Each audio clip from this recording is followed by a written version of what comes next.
हो गया। तो अब अगला स्टेज आता है, वो आता है आपका लिक्विडिटी इंजीनियरिंग। अब ये क्या चीज है? आपको पता है कि जो मेन प्राइस इंजन है एल्गोरिदम, वो तो अपनी जगह पे, लेकिन इसको सिंपल बनाने के लिए एक लेमैन अगर कोई है, हम उनको समझाने के लिए वो ये है कि मार्केट नीड्स, इसका सबसे बेस्ट डेफिनेशन है, market needs to retain an element of balance at all the time, making it hard for institutions to open large positions whenever and wherever they want. क्या कहना चाहते हैं? लिक्विडिटी इंजीनियरिंग इसलिए होती है कि जो बड़े बड़े वेल्स, बड़े बड़े इंस्टीट्यूशंस या बैंक्स हैं, उनके लिए बड़ा बहुत मुश्किल हो जाता है, क्योंकि वो हमारी तरह छोटे लेवल पे काम नहीं कर रहे होते हैं। They are playing with the billions of dollars. ठीक है, तो वन गो में वो पोजीशंस ओपन नहीं कर सकते हैं उनको। तो फिर वो इसी तरह से वो डिफरेंट चंक्स में, डिफरेंट पोर्शंस में वो क्या करते हैं, अपने पोजीशंस को एग्जीक्यूट करते हैं। और जब वो चीज उनको करने के लिए उनको लिक्विडिटी को इंजीनियर करना पड़ता है। ठीक है, अब इंजीनियर कैसे करना पड़ता है? वो ऐसे कि उनको डिफरेंट लेवल्स पे जो है सपोर्ट एंड रेजिस्टेंसेस क्रिएट करने पड़ते हैं। ठीक है, डिफरेंट इंटरमीडिएट या short term highs and lows create करने पड़ते हैं। लोज क्रिएट जब वहां पे पेंडिंग ऑर्डर्स आ जाते हैं, ठीक है, नेचुरली, या स्टॉप लॉसेज आ जाते हैं, तो बेसिकली वह उसी को कहते हैं लिक्विडिटी इंजीनियरिंग। यानी मतलब देखें ना कि market needs to retain an element of balance at all the times, making it hard for institutions to open large positions. इसीलिए इसी को कहते हैं liquidity engineering. I think liquidity क्या होती है, क्रिएशन कैसे होती है, कितने टाइप्स की होती है, लिक्विडिटी इंजीनियरिंग क्या होती है, यहां तक क्लियर? जी अब बिल्कुल क्लियर है। नेक्स्ट स्टेप पे आ जाते हैं। बेसिकली माइंडसेट क्या होता है? अब ये इंटरबैंक ट्रेडर्स कौन है? सबसे पहली बात ये है कि इंटरबैंक ट्रेडर्स हमें नहीं पता कौन। ये बेसिकली वो लोग हैं जो सेकंड टीयर एल्गोरिदम, जो मेन एल्गोरिदम है, उसके उसके ऊपर ऑपरेट जो करते हैं, बाय एंड सेलिंग जो करते हैं, उनको कहते हैं इंटरबैंक ट्रेडर्स। मैं यहाँ पे आई डोंट थिंक कि जेपी मॉर्गन ट्रेडर्स या जो इंस्टीट्यूशंस हैं, ये इनका कोई नहीं पता ये कौन है, लेकिन ये ऑपरेट करते हैं। जो मेन ऑपरेशनल लोग हैं, वो यही इंटरबैंक ट्रेडर्स। अब इनका माइंडसेट क्या है? सिंपली इनका माइंडसेट यही होता है कि कोई भी आप बार ले लो, ये एक हमारे पास जिंगल एक बार है, तो इंटरबैंक ट्रेडर्स क्या करते हैं, कोई भी ऐसे लेवल को पकड़ते हैं जो टॉप से, प्रीमियम टॉप से सेल करेंगे, ठीक है, और डिस्काउंट लो से ये बाय करेंगे।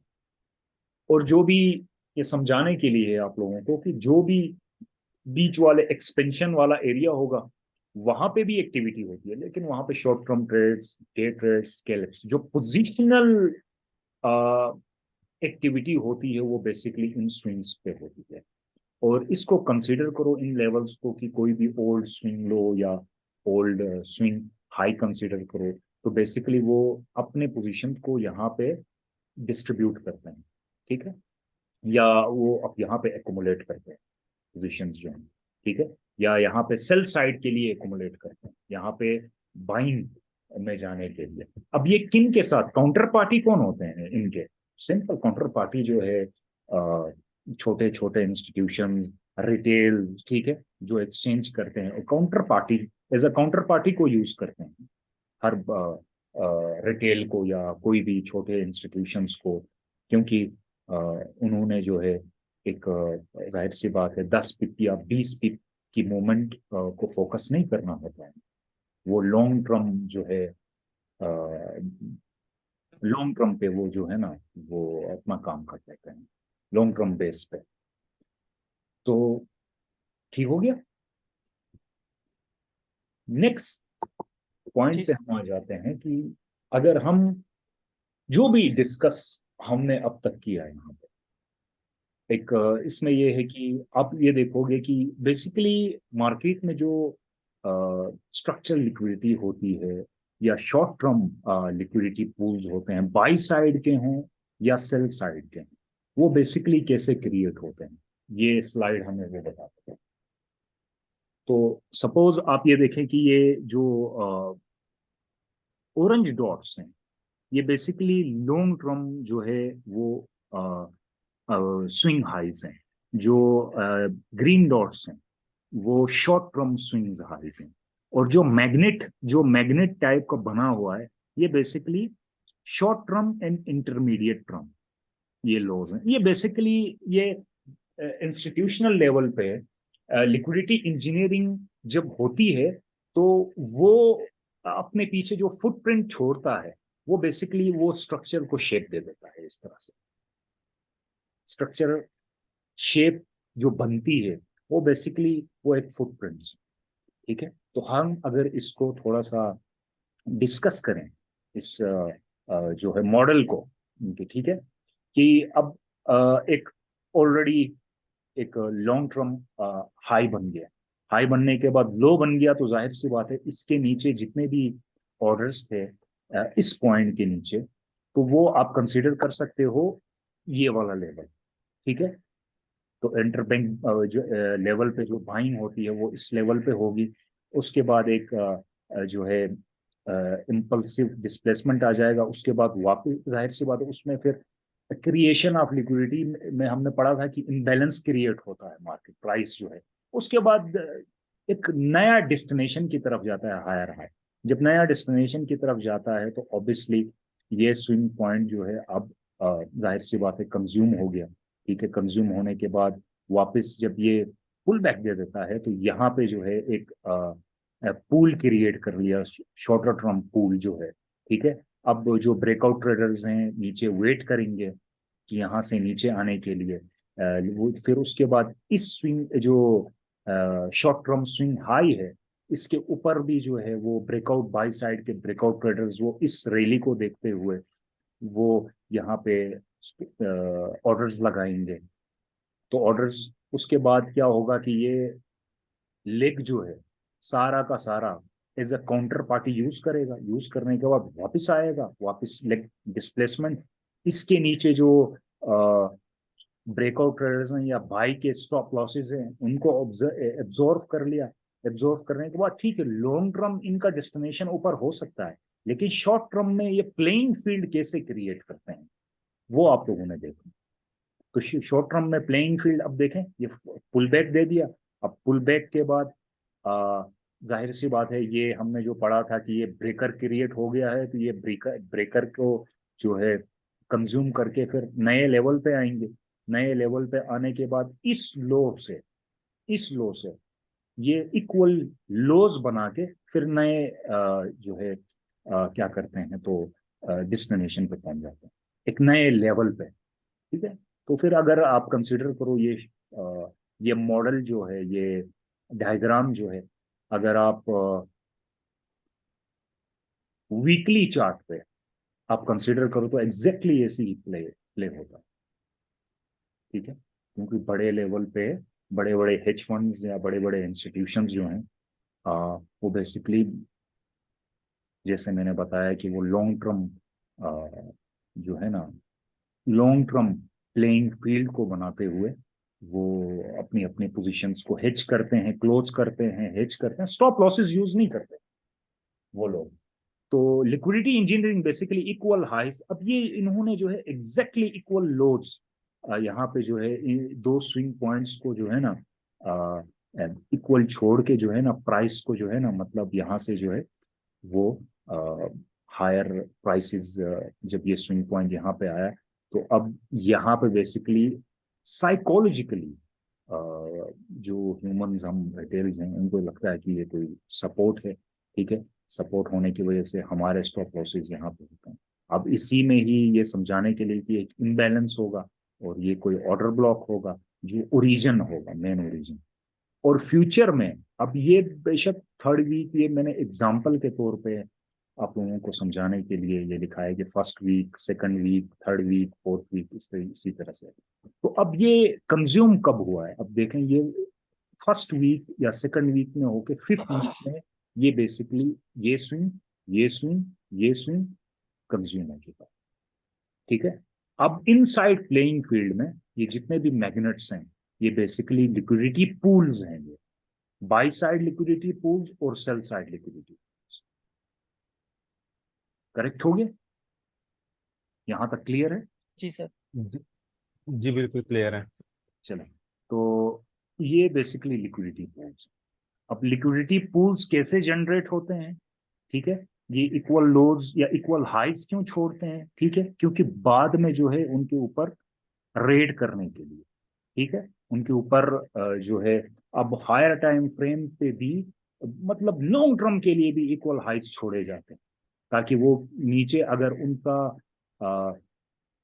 हायर मतलब जो लॉन्ग टर्म जो उनका टारगेट है, वो अगर उसके ऊपर है तो वो छेड़ते नहीं है, उसको पैसे ही रखते हैं, क्योंकि मैक्सिमम इसके ऊपर जो है स्टॉप लॉसेस या जो ब्रेकआउट ट्रेडर्स के ऑर्डर्स हैं उनको ये आ जाए, आने के बाद तब तक वो सेल साइड में अपना जो है ना एक्टिविटी, और सेल साइड में जितने भी ट्रैप करने हों सेलर्स, ट्रैप करके फिर जो है वो प्राइस, ये बेसिकली बिहेवियर। और उसको ये कहो कि आप जो जो फॉर्मूला है वो इसी तरह काम करता है। तो एक और डायग्राम भी चेक करते हैं कि नेक्स्ट डायग्राम, वो बेसिकली यही कहलाता है कि यहाँ पे भी ऐसा है कि लिक्विडिटी इंजीनियरिंग कैसे होगी। ठीक है, कि कोई भी लेग जो है, हम लाइफ चार्ट्स पे जाएंगे बाद में, लेकिन ये समझना बहुत लाजमी है। ठीक है, ये जब तक ये कॉन्सेप्ट्स जो हैं वो बहुत इंपॉर्टेंट हैं, ये जब तक आपको समझ नहीं आएंगे लाइव चार्ट्स पे, ऑब्वियसली उस उतना इफेक्टिव इफेक्टिव नहीं होंगे।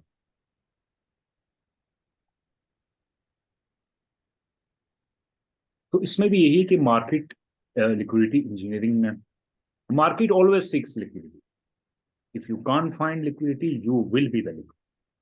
अब लिक्विडिटी फाइंड हर जगह पे होती है। अब इसमें एक वर्ड हम यूज किया है, ड्रॉ ऑन लिक्विडिटी। ड्रॉ क्या होता है? लिक्विडिटी ड्रॉ वो होता है कि जो प्राइस का जो टारगेट होता है, नेक्स्ट टारगेट, जहां कहां पे उसने लिक्विडिटी को ड्रॉ करना। ड्रॉ मींस ऐसा नहीं है कि वो टर्म हम यूज करते हैं कि ड्रॉ मींस कि उसकी उसने उसने प्राइस को कहां पे ले जाना, वहां कहां पे ले जाके उसने जो है वहां पे एग्जिट ले लेना। ठीक है, लॉन्ग टर्म के नहीं, लेकिन शॉर्ट टर्म में जो हमारे पास ड्रॉ आता है वो नॉर्मली स्विंग हाइज के ऊपर होता है, या इक्वल हाइज, या equal three highs, thrice highs के ऊपर, या इक्वल लोज, या यहाँ पे देखें तो हमारे पास तीन स्विंग हाई है, तो इसके नीचे लिक्विडिटी ड्रॉ है। ठीक है, तो ये एक ओरिजिन हमारे पास, ओरिजिन अगर ऑर्डर ब्लॉक है तो ऑर्डर ब्लॉक से नीचे ये पहले क्या करेंगे, लिक्विडिटी ड्रॉ के लिए पूल्स क्रिएट करेंगे। पूल्स क्रिएट करने के बाद नीचे जाएंगे, सेल साइड का ले लेंगे, फिर वापस आके बाय साइड का ले लेंगे। Trap, by side, sell side breakout traders and stop losses यहाँ पर ट्रैप हो गए, बाय साइड स्टॉप ऑर्डर्स और बाय सेल साइड के stop losses, and by side की जो ओपन ट्रेड जो पेंडिंग ऑर्डर्स होंगे स्टॉप्स की शक्ल में, बाय स्टॉप्स, वो यहाँ पर ट्रैप हो जाएंगे। ठीक है, दोनों साइड को ट्रैप करेंगे, ट्रैप करने के बाद ये एग्जैक्टली ऐसे ही काम लिया जाता है। ठीक है, तो ये गेम है जो बिगर जो क्या कहते हैं डीप पैराडाइम जो है, वो एग्जैक्टली ऐसे जो है अपना प्राइस जो है इंस्टीट्यूशनल लेवल पे ऐसे डिलीवर करता है। ठीक है, अब ये जो है ये स्मॉल पूल्स हैं, रिटेल स्वीप्स मींस ये कोई भी नाम दे सकते हो, रिटेल स्वीप्स या स्मॉल पूल्स जैसे लिखा है। तो ये स्मॉल पूल्स हैं बेसिकली, लेकिन ये बिगर पूल्स, ये बड़े बड़े पूल्स हैं। अब इसके ऊपर जैसे हमने पढ़ा था कि अगर इसके ऊपर प्राइस जो है वो नॉर्मली नहीं, वो तभी आती है जब भी कोई क्वार्टरली शिफ्ट आएगा मार्केट में, और क्वार्टरली शिफ्ट हर 3 महीने बाद आ जाता है। पोर्टफोलियो शिफ्ट जो आता है हर 20 दिन बाद आता है। ठीक है, चैप्टर रेंजेस हम आगे पढ़ेंगे, उसमें सारा कुछ बयान किया गया। यहाँ तक क्लियर हो गया? जी क्लियर हो। क्वार्टर शिफ्ट आपने बताया कि 20 दिन बाद होते हैं, और दूसरा शिफ्ट नहीं कौन नहीं सा नहीं, बताया? क्वार्टर शिफ्ट 3 महीने बाद होता है। अच्छा, 3 महीने बाद।